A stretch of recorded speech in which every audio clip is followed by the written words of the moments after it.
questions. So today, instead of doing the video, which, like I said, I think are kind of boring, I'm going to go through this PowerPoint with y'all, and then we're going to do a Google assignment that's basically just copied from Sapling. And I think it says that on the Google Classroom thing. So we're starting off with our PowerPoint, the definition of science. It goes over 3 different assignments. What is science? An assignment on hypotheses, and then assignment on theories. Today, we're just going to do the what is science part. To be honest, I might go through the whole PowerPoint. We'll see how long it is. I might just stop it when we're done with the what is science part. So they have some learning objectives. I always skip over those because you're going to learn that stuff anyways. Science. What is science? It is the use of evidence to construct a testable explanation and set of predictions of natural phenomenon. We'll talk about that in a second, as well as the knowledge generated through this process. What is phenomenon? Phenomenon. Like what? Well, phenomenal is amazing. Phenomenon, think of more like UFOs or like phenomenon, which maybe isn't the best example for like a what is science definition. But a phenomenon is a thing that happens, a thing that we can see happen. We can watch it happen, and we can like have questions about it. So in a general sense, a phenomenon is just the action of something taking place. And so natural phenomenon are what we're looking into. Things that have to do with the natural world, with physics, with chemistry, with biology. These are the things that science really covers. The natural world isn't somebody writing a book. It's not necessarily religion. There's lots of things that science will not be able to talk about. We will not be able to do a scientific experiment on.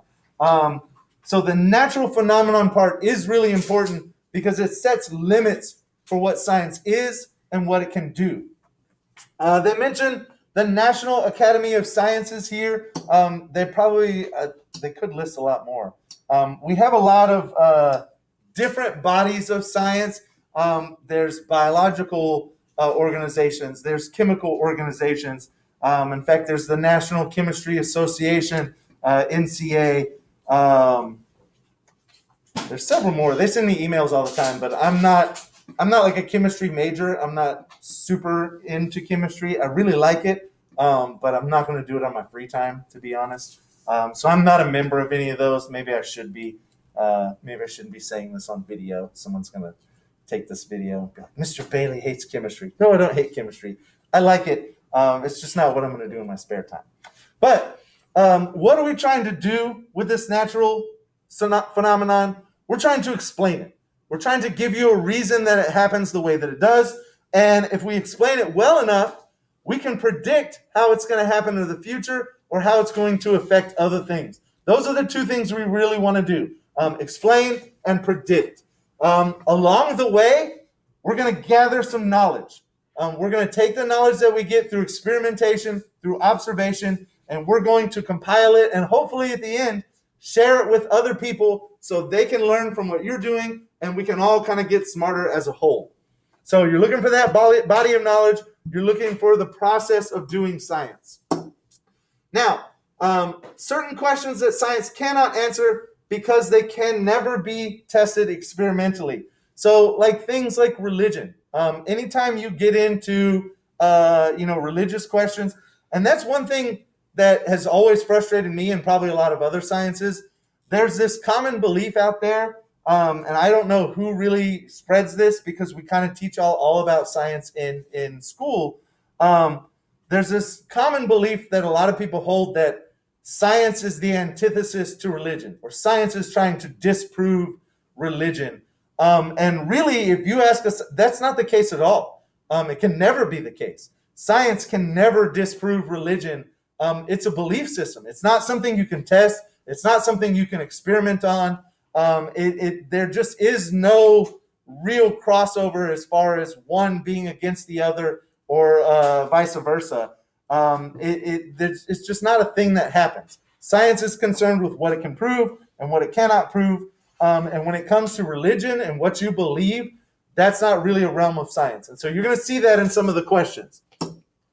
Value, whether something is valuable or not. Now, we're not talking about money value, because obviously I can do experiments on how valuable something is money-wise. But value to yourself, like, is this good? Is this bad? Is someone beautiful? Is something worth more than the other thing? That's all stuff that we make up in our own minds and in our hearts, and it's not something you can test for. Now, I can scientifically test how a group of people feels about a certain thing, but that's even more just like a survey. It's not necessarily actual like experimental science. Opinion is another thing. What do you feel about this? Do you like school? Do you think school is important? Y'all are going to have a different opinion than another group of people who have gone through this.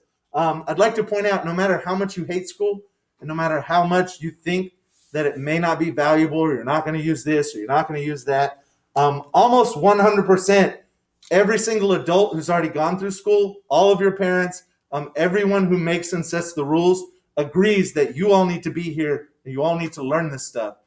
Because the idea of all of you growing up to be adults out in the world and not knowing any of this is not a good thing.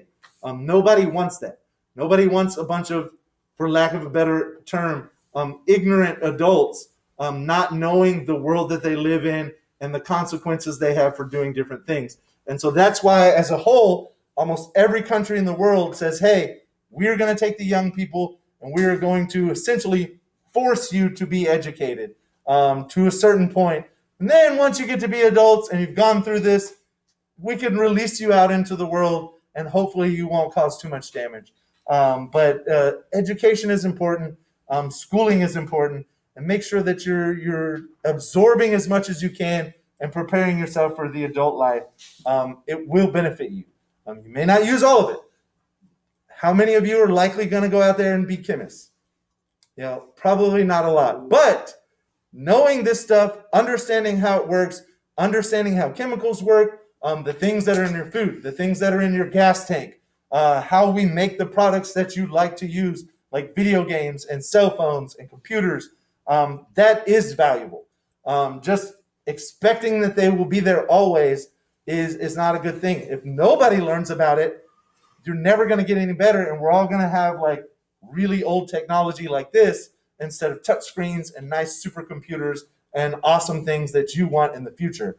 Do you want to be like 45 years old playing the exact same game on the exact same console, or do you want a new Xbox or PlayStation to come out every couple of years?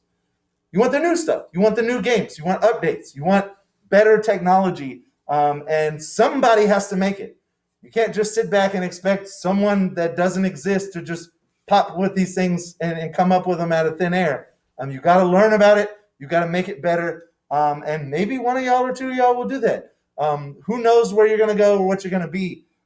So make sure that you learn as much as you can and absorb as much as you can, because it's going to be better for you and for everybody else around you. And that's just my opinion. I can't test that scientifically, but we all kind of hold the same opinion. So, I don't know what this picture is. It looks like a bunch of necklaces. Yes, necklaces and jewelry. Do you think these look great? Do you think they look ugly? Would you pay $5 for them? Would you pay $5,000 for them? That's not really the realm of science. That's not what we're trying to do today. Close your Chromebook. So, morality, again, good or bad? Can we do this? Can we not do this? Should we do this? Should we not do this? That's not really the realm of science. We're looking for facts. We're looking for testable and experimentable, not experimentable things, things we can experiment on. Supernatural. And, when you get into ghosts, when you get into aliens, things that can't be explained through regular science, we're not really into that. I don't personally believe in ghosts. I believe that aliens could be out there. I don't think that they're out here. Has anybody seen the Air Force tapes? Yeah. If you haven't, you should watch them because they're pretty cool. The Air Force released like 3 or 4 UFO tapes.